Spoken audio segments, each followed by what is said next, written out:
Hello, the name is Lilith, and I am a goth mommy, and/or baddie, you could say. I'm also the best damn necromancer that you have and ever will see. Don't believe me, huh? I wish I could say I was surprised. Luckily for you, I'm on my way to the nearest city to go about raising some dead corpses to fight in my army. Let's see. Ah, yes, the graveyard. Perfect. Now all I have to do is reanimate the dead corpses of all the fine citizens within the city's friends and families and other types of loved ones and yada yada. Voila! Hello, handsome. The perfect specimen and soldier to fight in the army. Our first little trip gallivanting through the graveyard ended up getting us 33 skeleton soldiers, but I'm afraid that I require much more. Time to grab a shovel and start digging up some more, I suppose. Ah, yes, 129 skeleton soldiers. Now that is much better. For a start, I'll say. Perhaps one of the best parts about having the living dead as our army is the fact that we don't have to pay them any wages,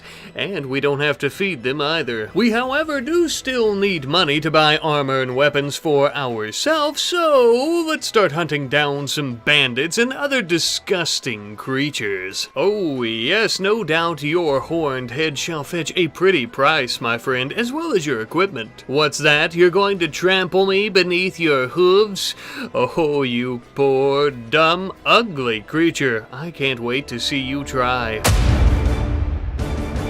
Truly, I begin to wonder as I sit atop this small little bank and look over our fine skeleton soldiers and their mass of many, and I wonder if they're regretting their decision just yet. I'm sure they probably are. If their brains can process complex thoughts, that is, and that's a pretty big if, I'll say. As you can see, they are far outnumbered, but it would seem that these disgusting hoofed creatures have tried to join forces with the outlaws to fight back. Poor bastards. Very well, shall we begin? On them now!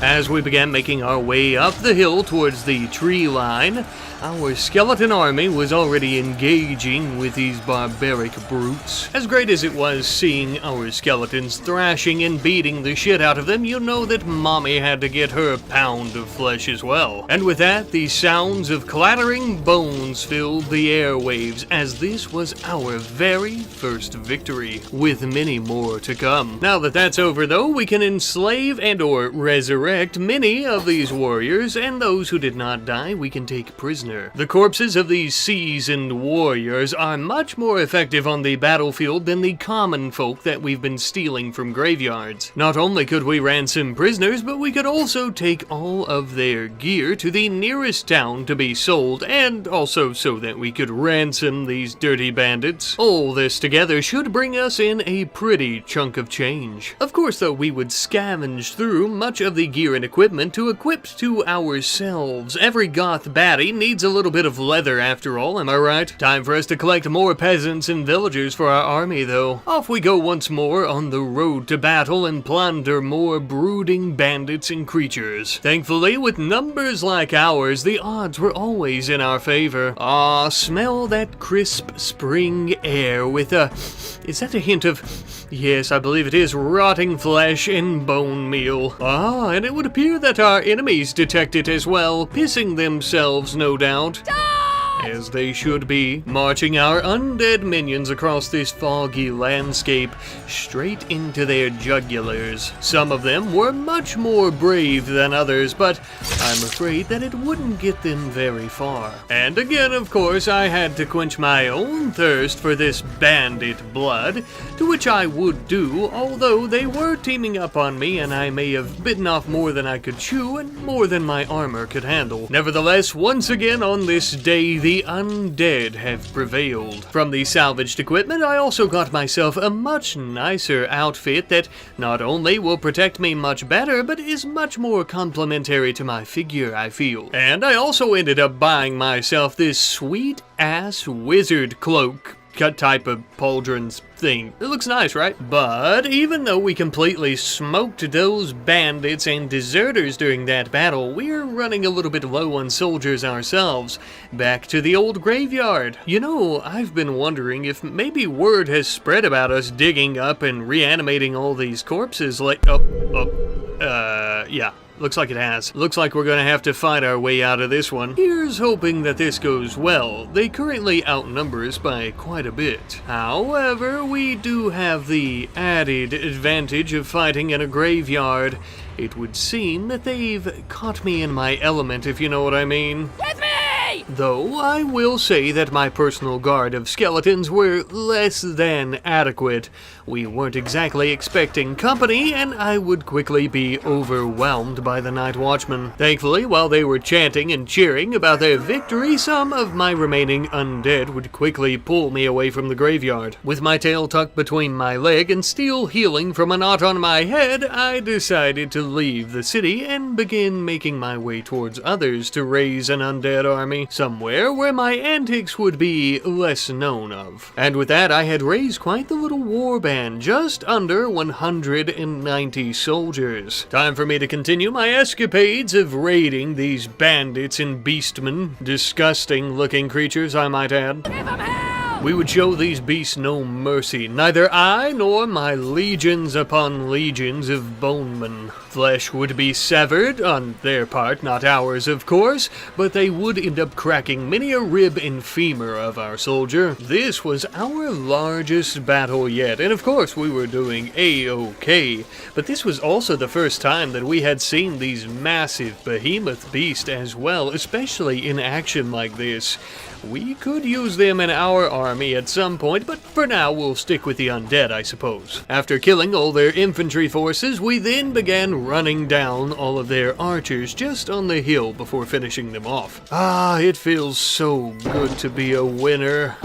With the money that we ended up making from that battle, we could end up purchasing ourselves a pretty little pony with some appropriate armor to protect it, of course. Long gone are the days of us leading our troops into battle on foot. We also ended up buying ourselves a gorgeous robe to wear into battle, and it's quite fitting with our pauldrons, though I'm not really sure if blue is my style. Traveling between cities and villages now was much easier on horseback. Oh, and I also made up my mind. Blue is not my color. I much more prefer orange, and sure, I wasted quite a bit of money on those blue robes, but I like this better. We would travel near and far, from village to village, town to town, city to city, raising our undead soldiers from their grave. We had to be quite careful and move around quite a bit, as most of these fine folk didn't like us raising up all their family members to fight in my army. But they sure didn't seem to mind us taking out all the bandits, outlaws, and Empire deserters in their local areas. We may not be the heroes that these people wanted, but we are indeed the heroes that they get.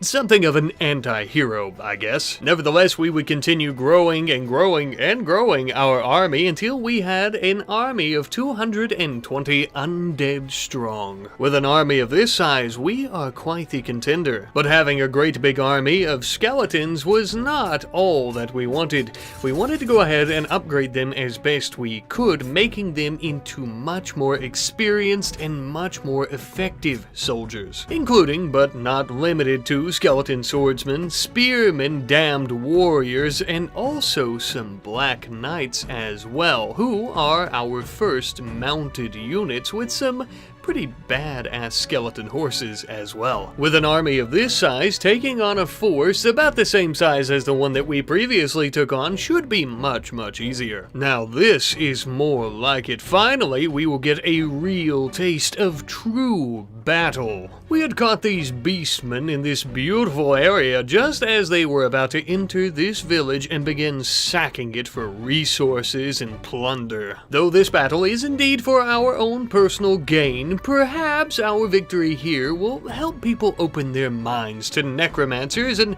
maybe even offer up some corpses for free without any hassle, who knows. Cut them down! Doubtful, but a girl can dream, I suppose. We began riding into battle, leading our troops, and though we do severely outnumber these bandits, I still decided to take our horsemen up onto the hill where we could try to flank them, to minimize casualties, of course. Arrows whizzing by my head, I and my knights would begin attacking the archers' lines. There was hardly anything we could do here other than get arrows fired at us for being a distraction, but that's exactly what we wanted.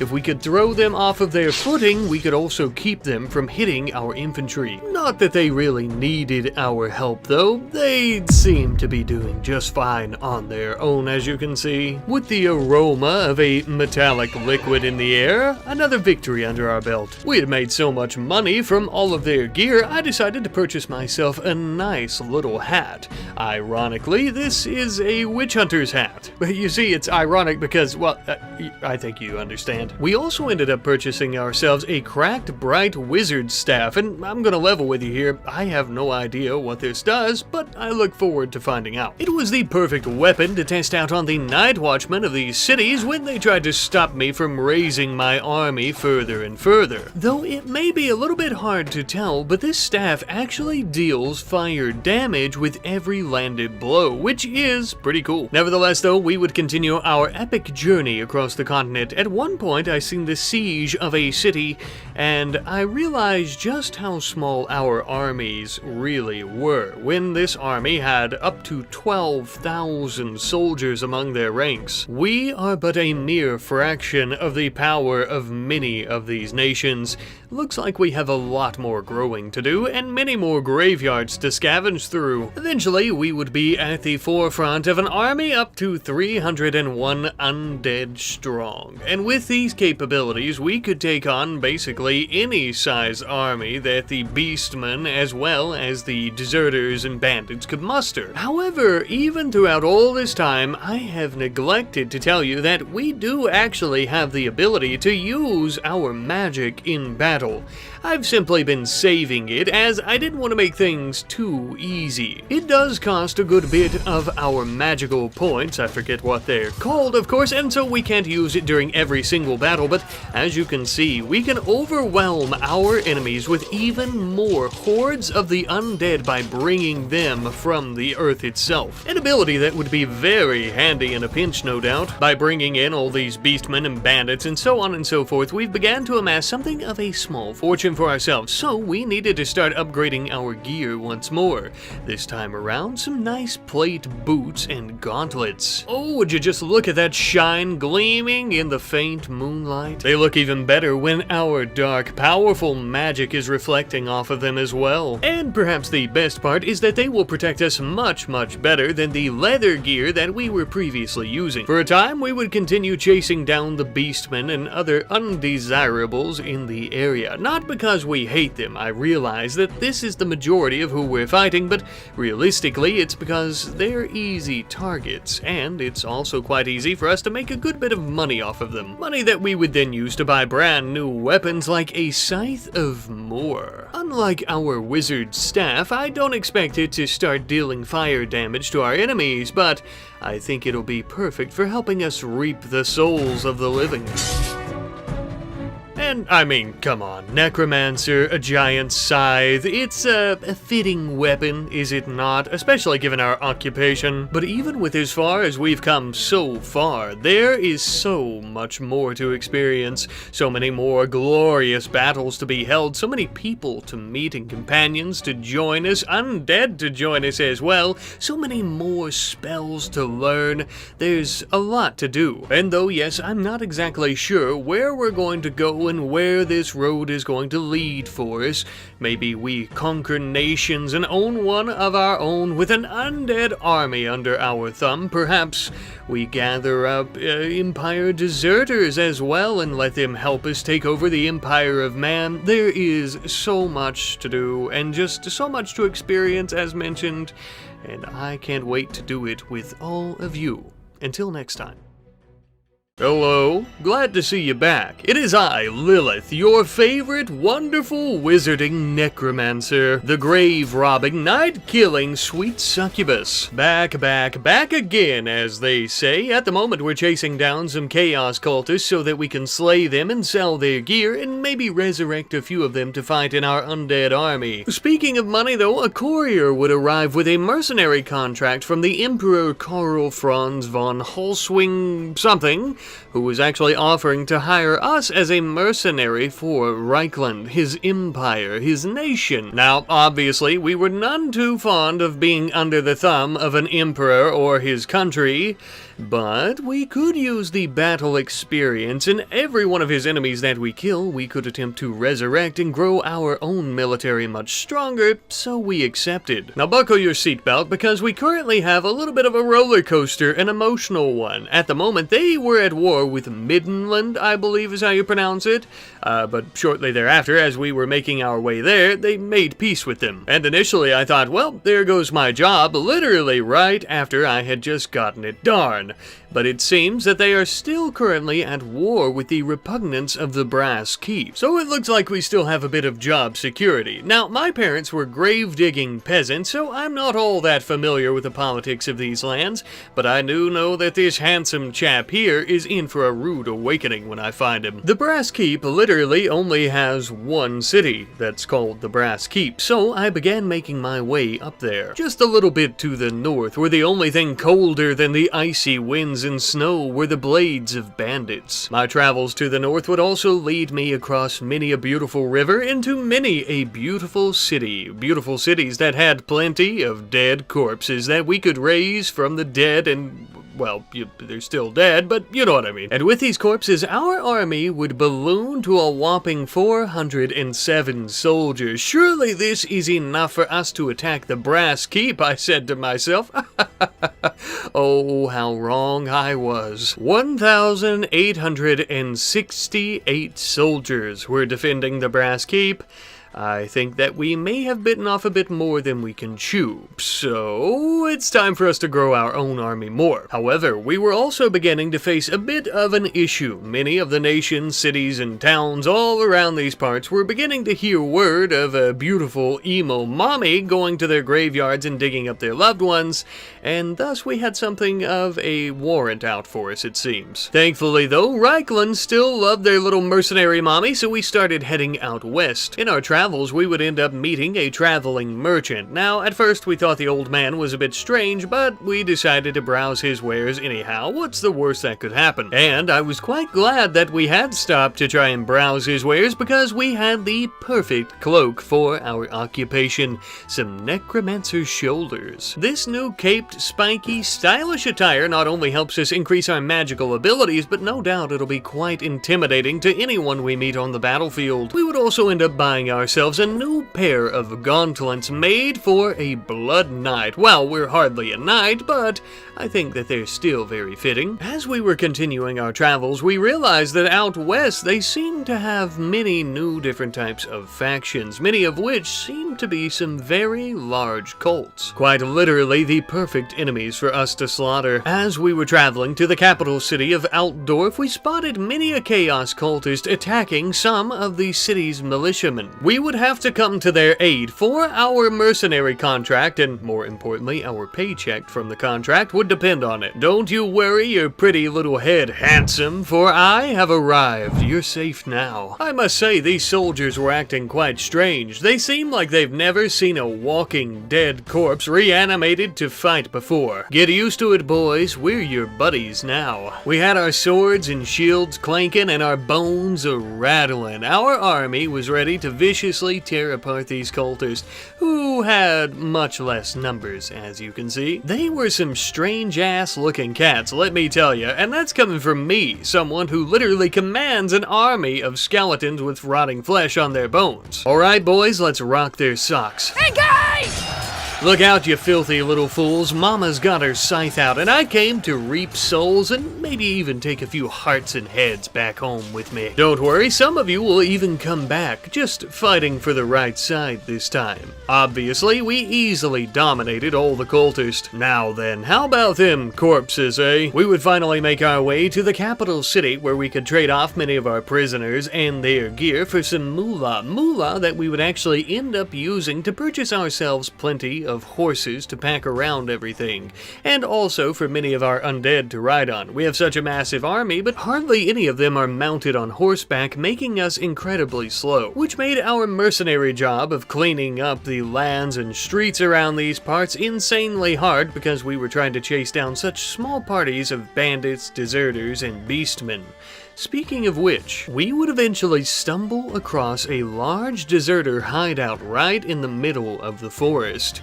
No doubt they'll pay us a pretty penny to disrupt this operation. Under the cover of shadows and night, where we tend to operate best, we would make our move. Let the silent mayhem commence. As we approached, we found the ruins of what appeared to be some type of old fortress or town, with many a deserter coward hiding inside. Just as quickly as they would come out, we would send them to their grave. Once we had finished off those who were waiting in the tower, we decided to jump up there and take a little look around.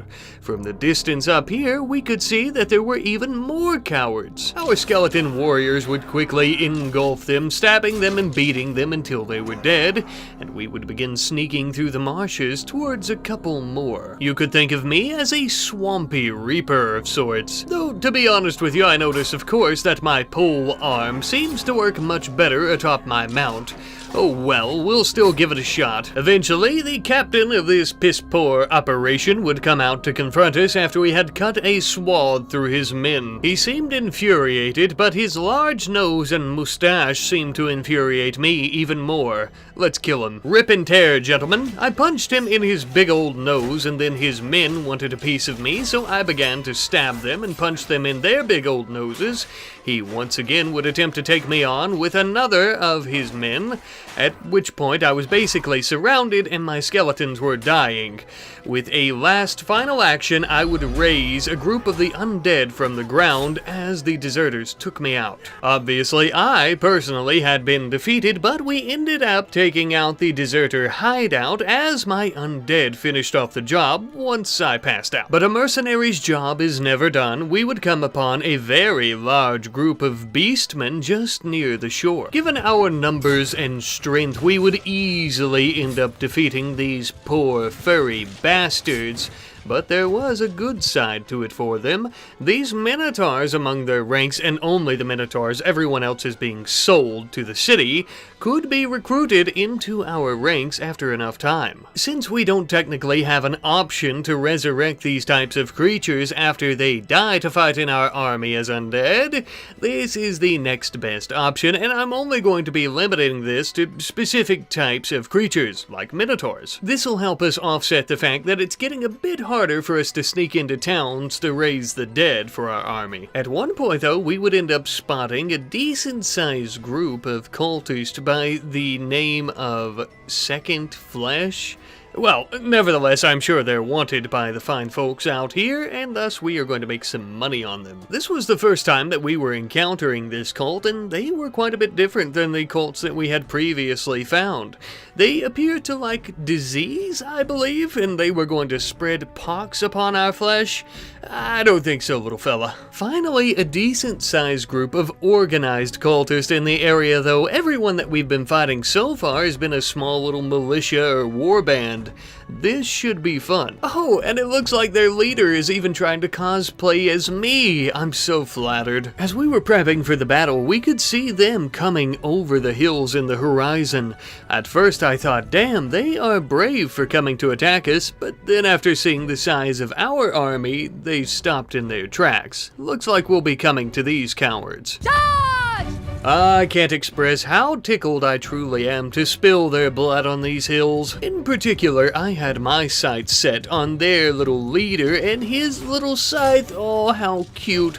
Riding up on my mount, I would try to slice him as much as possible, but eventually one of our men got the last blow in. Oh, phooey. Nevertheless, a win is a win, as they say, and a win was ours today. Oh, don't look so down, gentlemen. You will soon have a new leader. Speaking of which, their leader somehow managed to survive his injuries, and initially I thought, of course, about executing him, but I guess I'll take him prisoner. I'm sure the Emperor will be quite tickled to throw him into the dungeon, and it does look like he's going to pay us a handsome sum for him, thankfully, as well as many of his cohorts, of course, but we were sure to keep all the Minotaurs for ourselves. We would go out traveling again looking for more beastmen parties, deserters, and so on and so forth, but we eventually would come across the leader of the Brass Keep. Ah, and with such a small army of soldiers, no less, my friend, you have made a big mistake. You should have stayed in your little Brass Keep, you poor fool.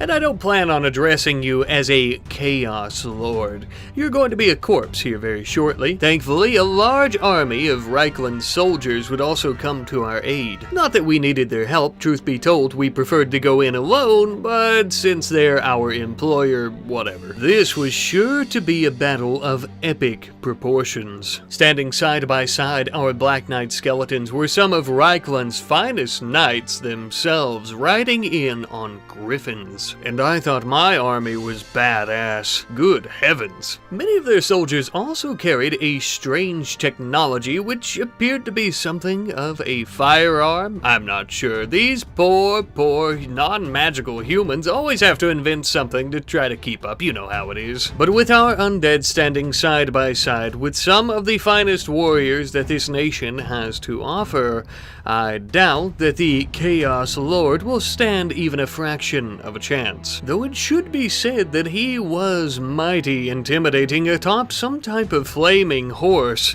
By the gods, we've never seen anything like it, but we will still fight like hell to kill him and his repugnant warriors. He's not a one breathing!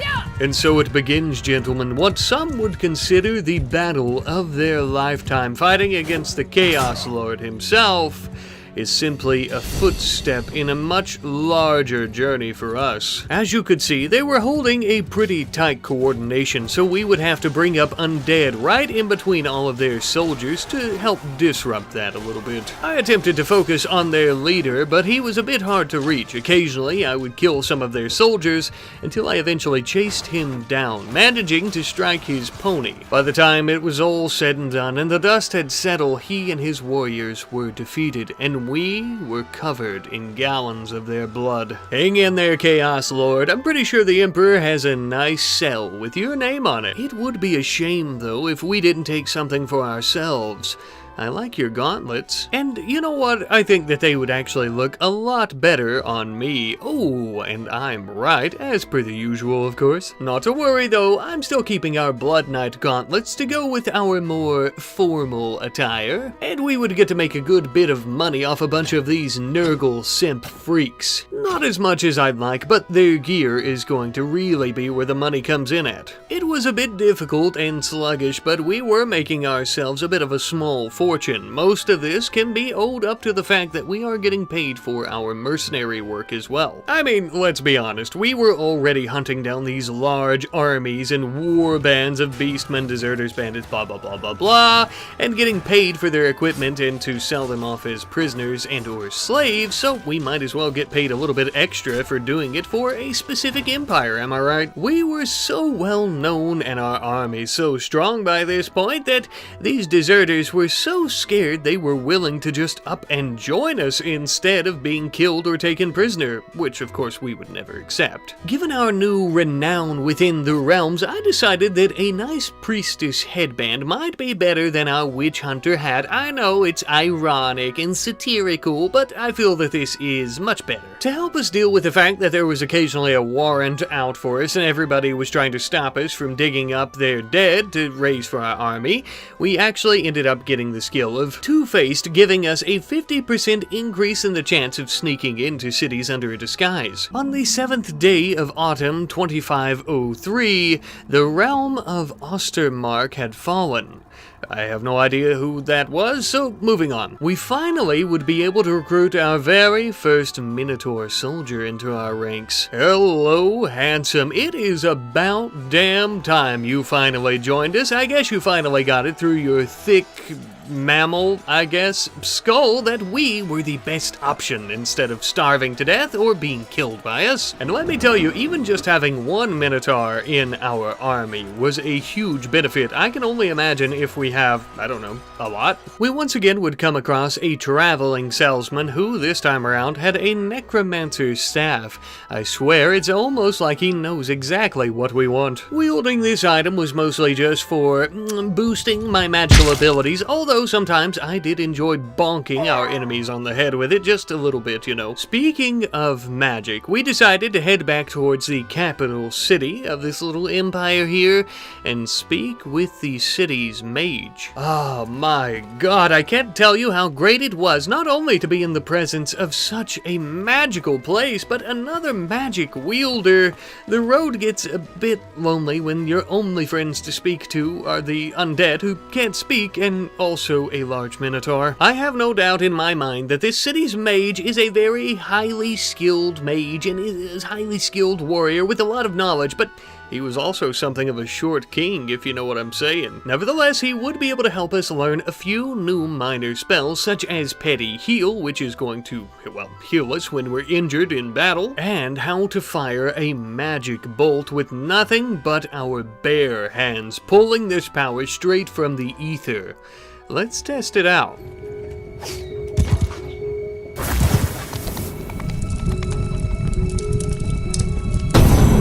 I think that'll do nicely. And would you look at that, we even have our second Minotaur ready to join us. My, I've never quite felt this powerful. Not only am I developing my magical prowess and abilities to some extraordinary levels in the very near future after we get through the basics, but we are really upgrading our army. This world is our oyster. These realms are our playground. And only the gods know what is in store for us now. See you later. Hello, mommy's home, baby. It is I, your wonderful witchy woman, back for more action and more battles. Shall we begin?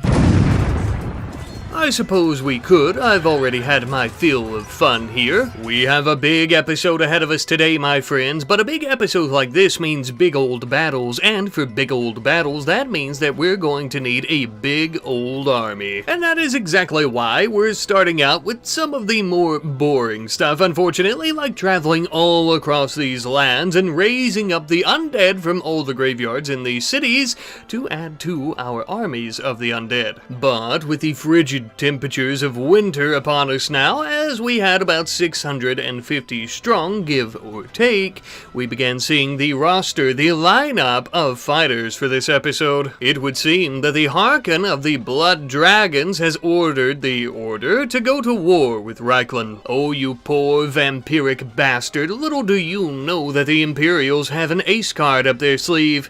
Me. But the Harkon wasn't the only one. We also had the forces of chaos waging war against the Empire, and thus against myself. As the best damn mercenary in all the realms, I plan on, at the very least, taking this Chaos Lord's other eye with me. There was one little issue, though. The Order of the Blood Dragon has a massive army just next to the city that we're staying in.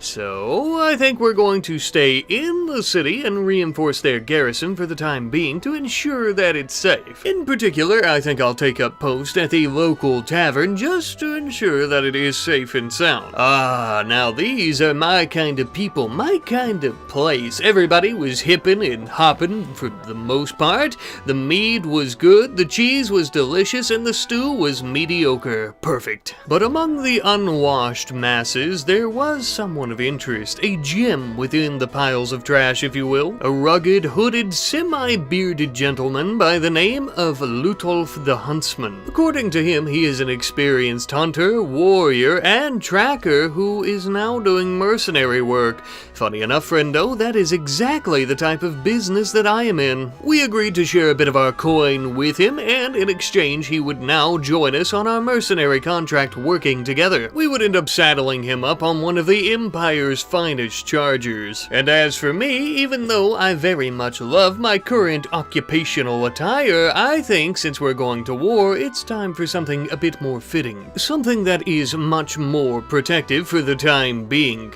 Rumor has it that the vampiric lords of the Blood Dragons can be difficult to battle against, and thus why our new armor would need a little bit of field testing, along with our new companion's skill set. Speaking of armor, though, he was lacking in that department, so of course after defeating some deserters, we would equip him with the best that we could find in their scavenge. Perhaps one of the best ways to go about testing out our new armor and our new companion, though, is a true large-scale battle along with the Imperial allies. It looks like we've gotten caught up in the midst of one of the Empire's rebel uprisings, so we are going to be fighting some very similar troops to the Imperials that are on our side, which means that we are up against Griffin Knights and many, many more. This would be some great practice in case our current employer ever was to turn on us. Not only that, of course, but the Empire and even this uprising seems to have some of the best damn soldiers and troops in the entire realm, and because of that, that also means that we are going to have plenty of undead for our ranks that are going to be well experienced in battle. But that also means that we're going to have plenty of prisoners that are going to be worth a lot of money to the Empire for their executions and prisons, and also plenty of gear that we can sell to them too. But first, of course, we're going to be giving Lutolf the best of this armor that we have before selling it. But I'm afraid that we have much larger targets in mind than a simple rebel uprising. We are once again inflating our numbers, this time around to some pretty incredible proportions. With 1,100 undead soldiers under my command solely, no pun intended, undead soldiers, and our legions of the damned could take on some of the largest armies in all the realms, such as the Blood Dragons. Oh, it looks like they've made peace. That's unfortunate. Well then, I suppose that we'll have to find a different target. The repugnants of the Brass Keep are a bit farther away, so it looks like the Agents of Chaos are going to be next up. But I don't just want to battle with the forces of chaos. I want money, I want fame, and I want power. I want to take on an entire city of these bastards, and thus why I began traveling towards one. In our journey, we would come across a large willow tree with the corpses of 3 men strung up by their necks. According to the signs across them, they were apparently traitors and/or rebels to the Empire. So, as you could guess, we decided to raise them from the dead, even if it's not the moral thing to do. More soldiers for the army. Besides, the way that I see it, if they couldn't properly serve their nation, the Empire, in life, they can at least do it under my watch in death. We eventually arrived at the city of Klietshofen, I believe is how you pronounce it, under control of the Chaos Cult. We would immediately begin setting up camp and building several a catapult and trebuchet, taking many days, even weeks, to go about besieging the city and destroying its big, beautiful walls. With its defensive structure compromised, we could finally lead an assault against the city.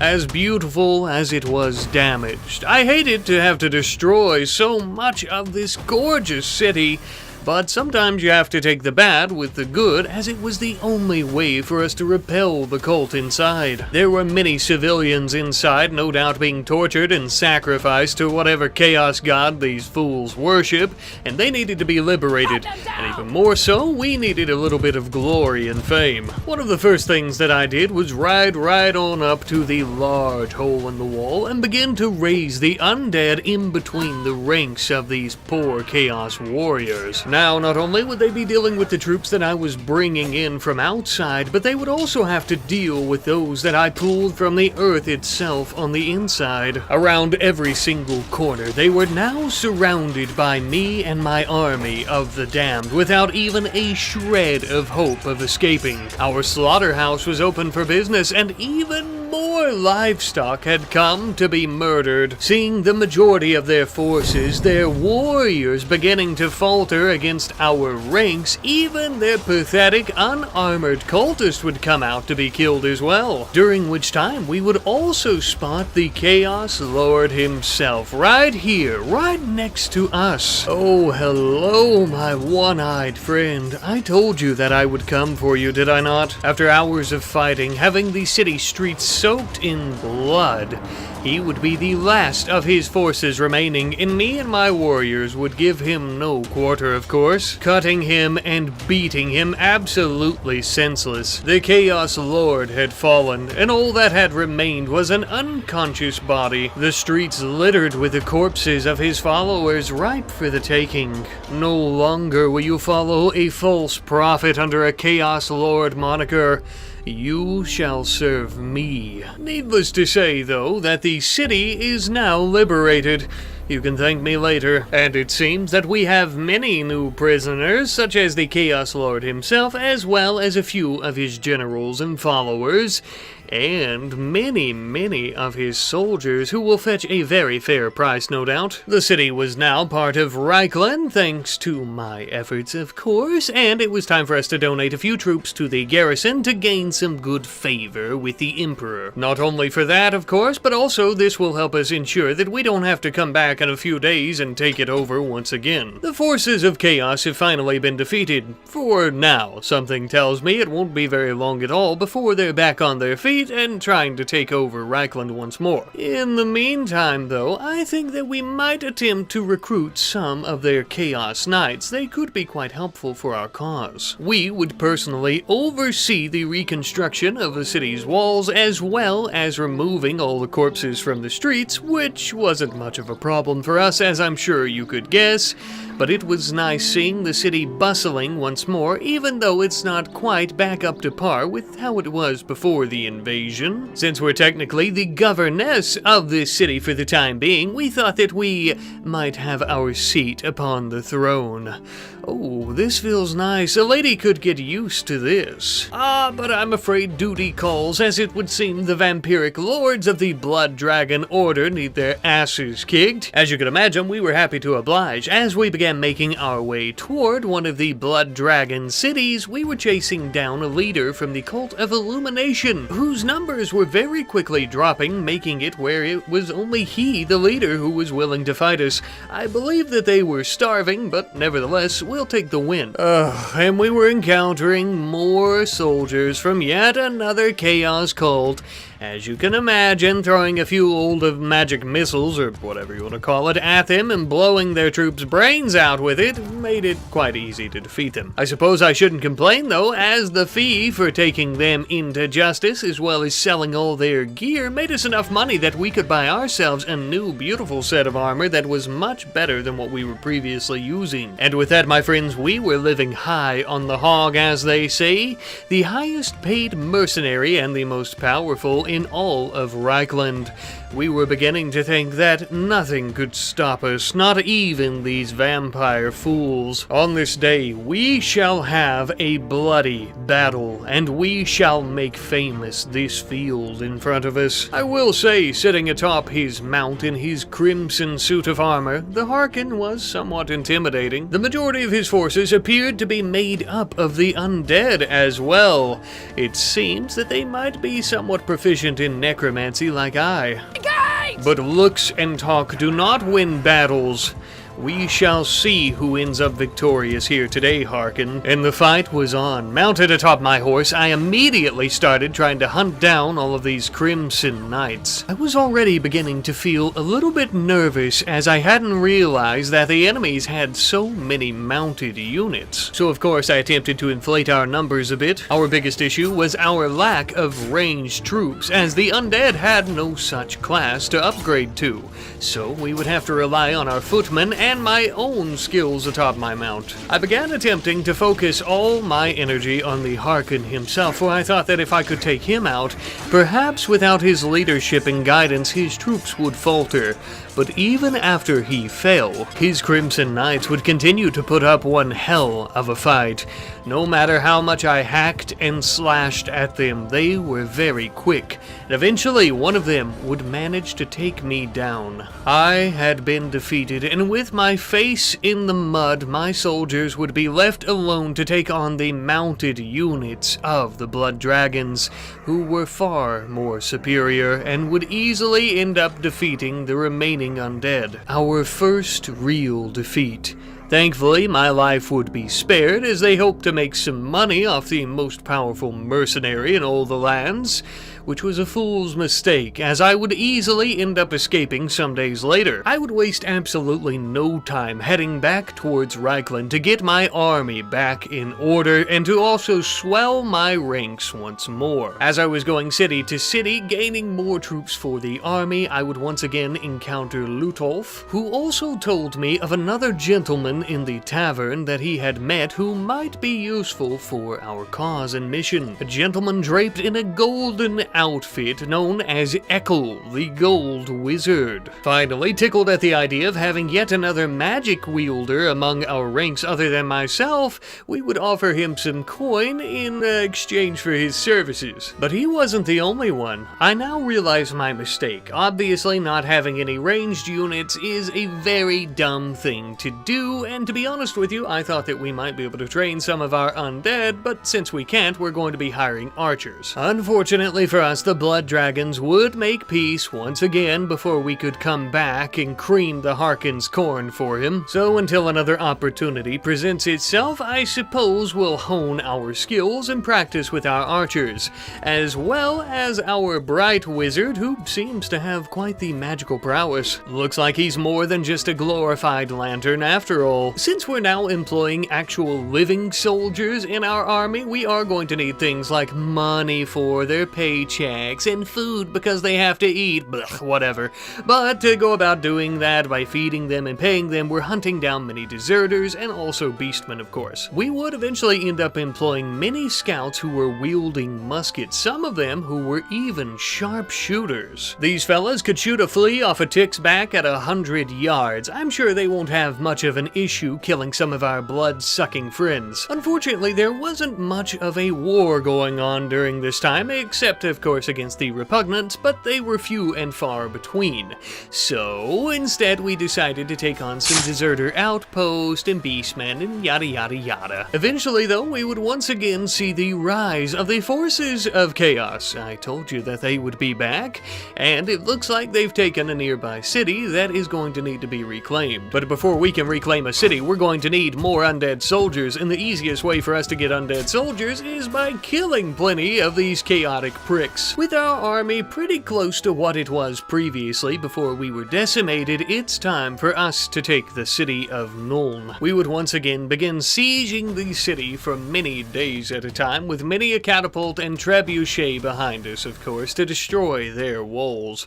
Once they had finally fallen, it was time for us to infiltrate. Their warriors lie in wait inside like lambs to the slaughter. By this point, word had begun to spread about me, calling me the Conqueror of Chaos.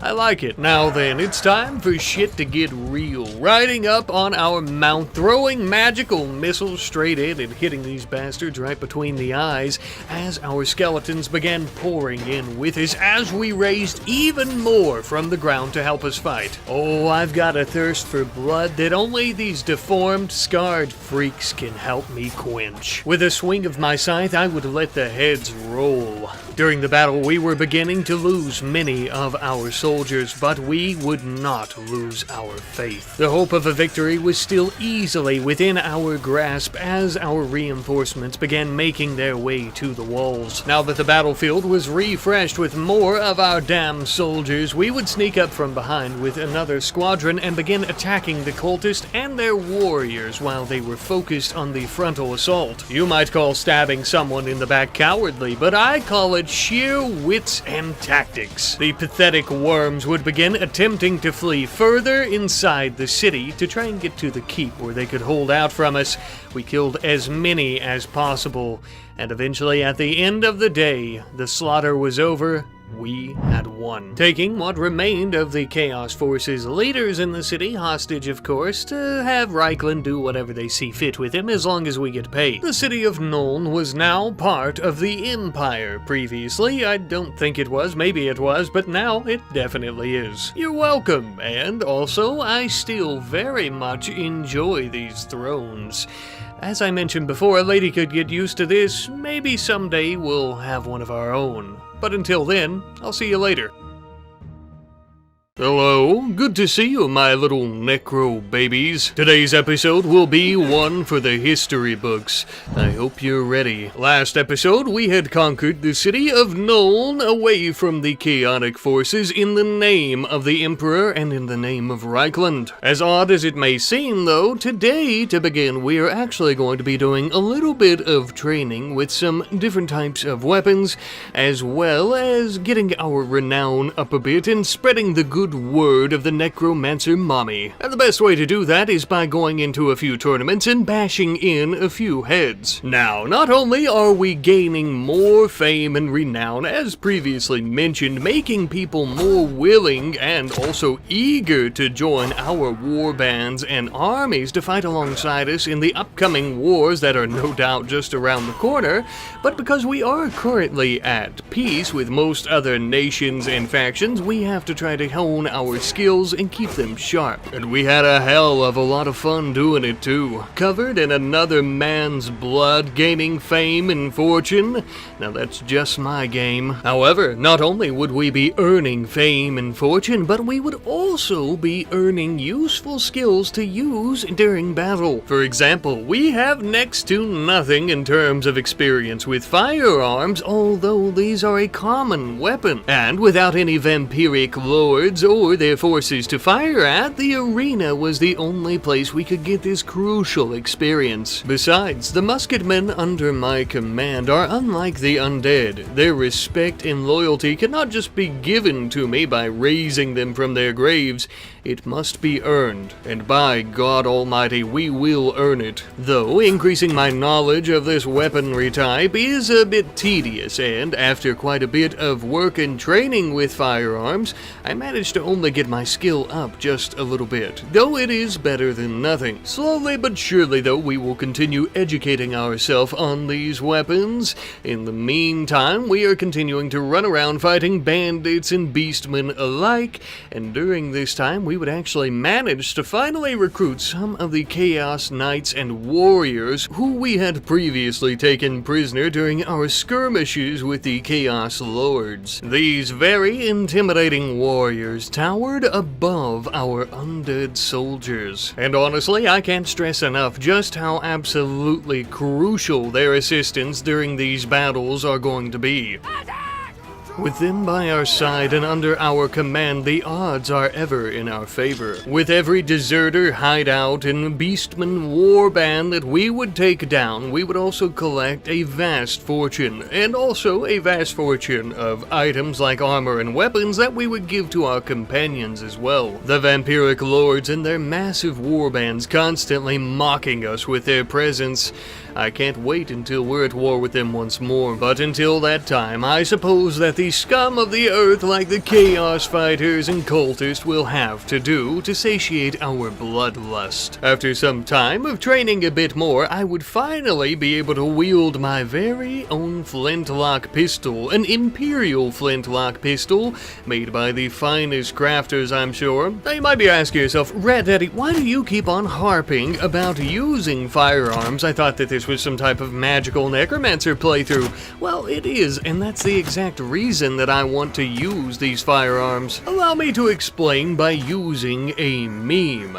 As you can see, when you're all out of spells, you may not quite be out of shells, and indeed, when we run out of mana to continue using our ranged attacks, this pistol will come in very handy. Now that we've finally gotten our skills up a bit and have some more experience with these types of weapons, and we've also finally recruited those that needed recruiting, and we've equipped our companions with proper weapon and armor, it's time for us to start growing our undead hordes again. During our travels, though, we would actually come upon the barren hills, and not only would we have endless hordes of the undead, but in this sacred place we would be able to tap into the congealed essence of dark magic and bind wraiths to our will. Dark spirits. We're not only forcing the corpses of their ancestors to fight now, but their very souls and essence as well. We would also be able to embolden and empower our current undead hordes. Ironically, just after this, a dark moon would begin to arise in the sky. Its sickly glow and presence would empower and embolden its worshippers. The chaos portals have been reopened. It won't be long now before we're fighting massive armies of chaotic cultists and warriors, and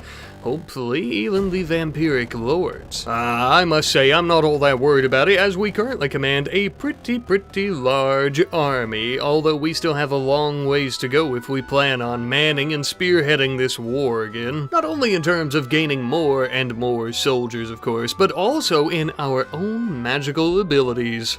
These hallowed halls always make me feel like I'm right at home. The magic, the spells, the decor on the walls, and the strange little mage man who is eyeing me like a piece of meat. This is a little bit weird. Perhaps you could teach me some spells instead, you silly little man. In particular, the Aura of Resistance. This new magical ability within a certain radius will grant some of our soldiers up to 20% resistance. Exactly what we need. Especially given the fact that our old enemies, the blood dragons, are at it again. They and the forces of chaos, it would seem. This is going to be fun. Unfortunately, our travels and mission to regain our massive army has led us quite far away from where the blood dragons currently are and away from Reichland. So we would have to make the very long journey all the way back. As we entered into the lands and territory of the blood dragons, though, I began to think that perhaps there are some people in these lands who might be willing to join our cause. Surely there's some folks around here who don't like their government. And indeed, some of these vampires were actually willing to take up arms against the Order. Their resistance to their overlords would be crucial for helping us amass an uprising in these lands. Finally, we meet again, my old foes.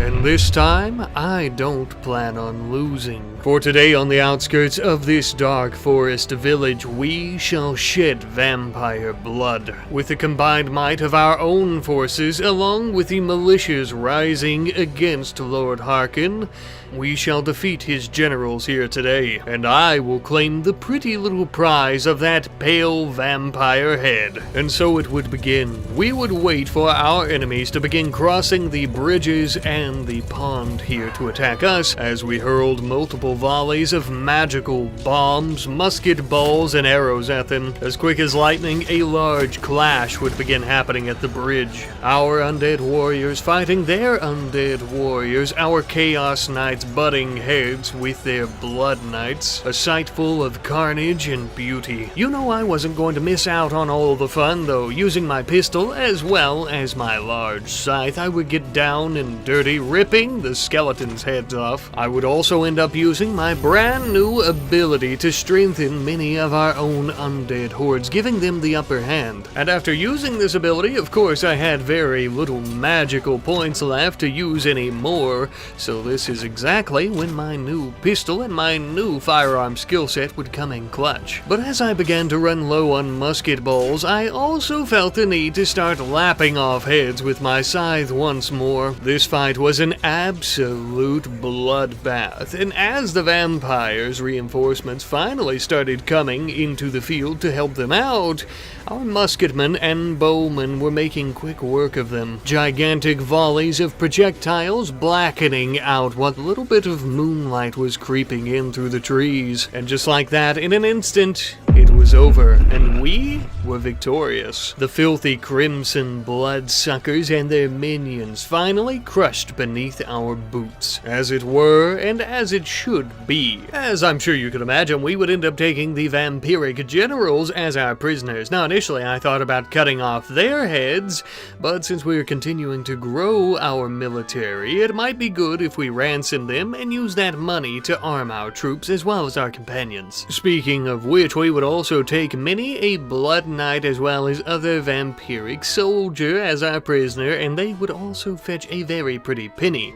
though we would try to recruit as many as possible before doing so. I was a bit surprised, though I suppose I shouldn't have been, but the vampires' gear was much better than our own in most cases, like their swords and armor, of course. Even a lot of their weapons were better than our own, so I would end up equipping some of those along with a shield for myself. The armor and other equipment like that was much better for our companions like Lutolf here, who would end up getting a brand new set of vampire general armor, as would Ekel the Golden Wizard with some Blood Knight pauldrons and some proper weapons like a great axe and a shield, which was much better than his staff, which he's been using this whole time. Immediately after defeating the generals, I would begin heading back over the mountains into friendly territory to ransom off the prisoners as previously mentioned. For now, we are only going to be ransoming the generals, as all of their soldiers that we currently have are pretty useful to us. Of course, it will take a very long time before they're willing to join up with us,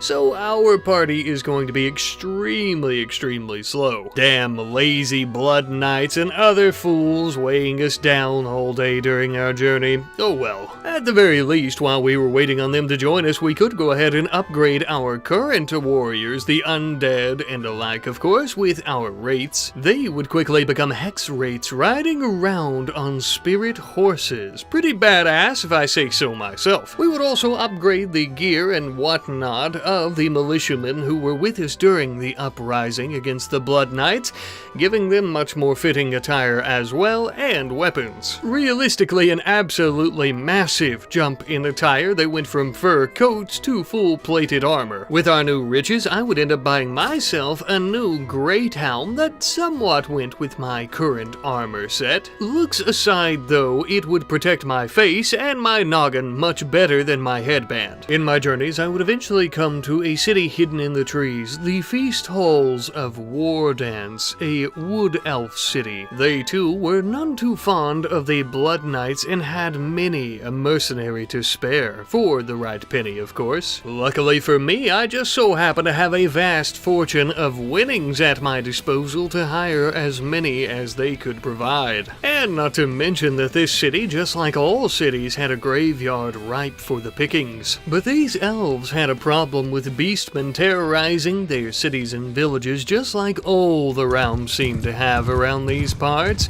so we would help them out a little bit by going through and cleansing these pests. Of course though, this wasn't exactly just out of the good of our hearts, as I'm sure you well know and remember. I've mentioned it before, but after we defeat these war bands of enemies, we are able to raise many of their undead for our own army. With every single victory under our belt, our power and our strength grows exponentially so. One could almost feel sorry for these filthy beastmen if they weren't a bunch of dirty, no-good murderers. Consider this their judgment day, and you can consider me the judge, jury, and most importantly, the executioner. May my justice be swift as my sword. After slaughtering countless hordes of beastmen, expending absolute fortunes to hire elven mercenaries, and Also digging up the remains of people's loved ones in their villages and cities, we have amassed an army of 1,200 or so strong once more. This would make it an absolute cakewalk to take on the vampiric generals whenever we encountered them, and by encountered them, I mean whenever we forced them into a corner of mountains where they couldn't escape their fate. For all who opposed the goth mommy necromancer known as Lilith, all have the same fate in the end. Cut them down! This icy, cold, frigid winter is surely to be one for the ages. Someday they'll be singing tales in the taverns about how the giant masses of undead and vampires fell to their knees at my scythe, and generals shall study my advanced predatory battle tactic for years to come. Oh, don't look so down, little fella. You're about to make me even more money. Unfortunately, though, as the war was just beginning to get interesting, the Blood Dragons and Reikland would make peace. Almost definitely due to the fact that I have single-handedly wiped out over half of their armies.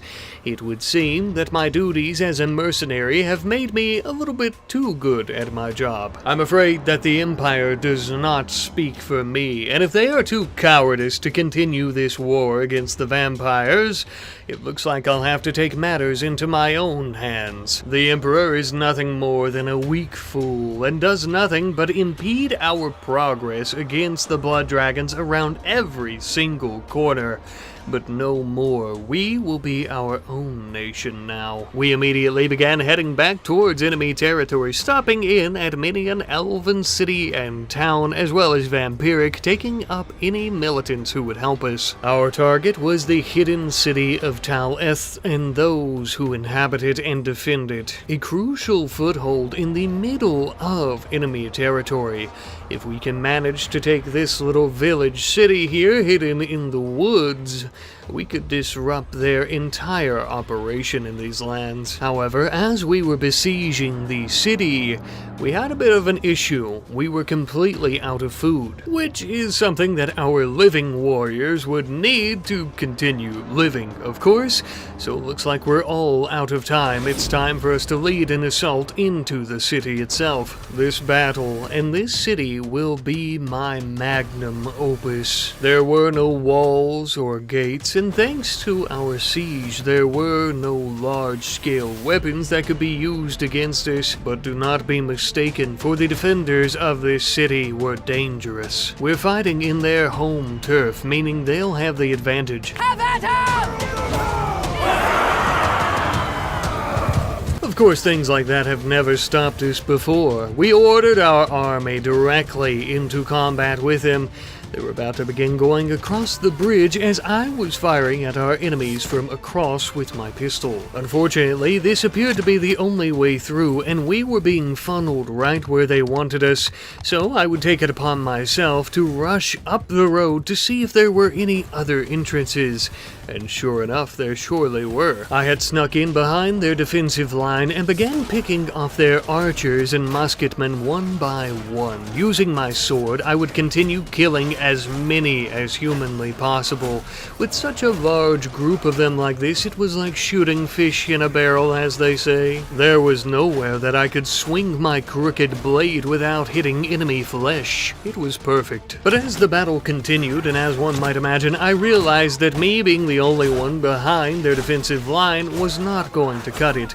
I could kill as many as I wanted, but unless I had a little bit of help, we were never going to finish this fight. So I rushed back over across the river once more and began commanding my main footmen to follow me up the road and across our new little entrance here. And with their help, our enemies were completely surrounded after we finished killing as many as we could as the others were fleeing in fear. This battle had finally finished. The city of Tal-Eth was finally ours, a home of our own, our very own nation and our very own order.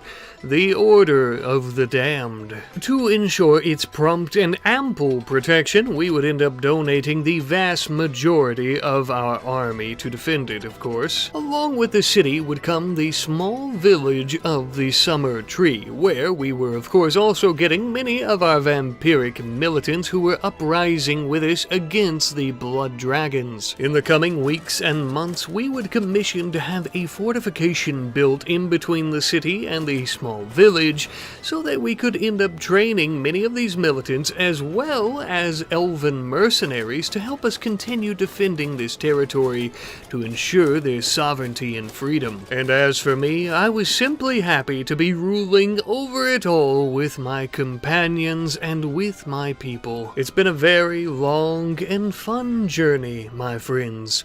But I think it's time that I put up my adventuring cape and put on my governing cap for a bit. These are my people now, and I have no qualms or interest in the Empire and Reichland and even the Blood Dragons as of right now. I simply wish to sit atop my throne and rule my very own little slice of heaven. Until next time, my friends, but remember, Mommy's always watching.